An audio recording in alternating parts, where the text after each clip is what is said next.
All right, we are at the very end of the book. I'm going to read the last 3 chapters today. Alicia and I talking on Edna steps. I like Alicia because once she gave me a little leather purse with the word Guadalajara stitched on it, which is home for Alicia, and one day she will go back there. But today she is listening to my sadness because I don't have a house. You live right there, 4006 Mango, Alicia says, and points to the house I am ashamed of. No, this isn't my house, I say, and shake my head as if shaking could undo the year I've lived there. I don't belong. I don't ever want to come from here. You have a home, Alicia, and one day you'll go there, to a town you remember.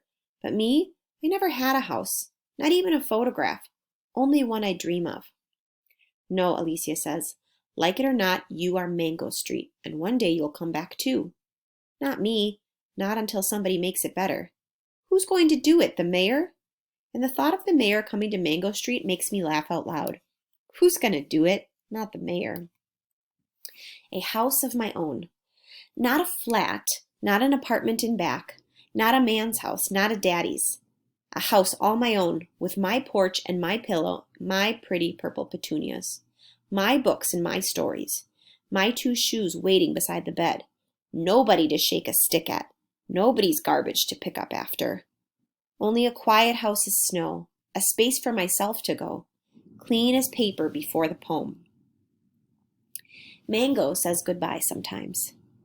I like to tell stories. I tell them inside my head.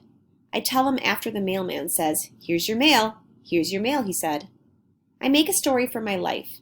For each step my brown shoes take.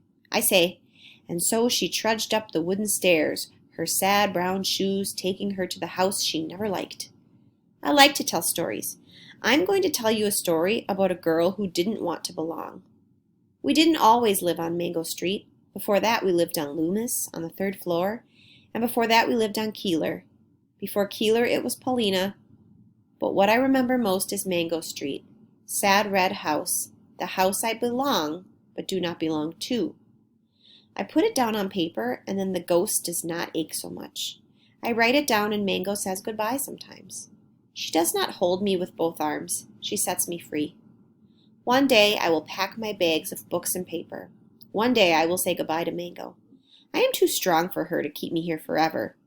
One day I will go away. Friends and neighbors will say, "What happened to that Esperanzo? Where did she go with all those books and paper? Why did she march so far away?" They will not know I have gone away to come back, for the ones I left behind, for the ones who cannot out.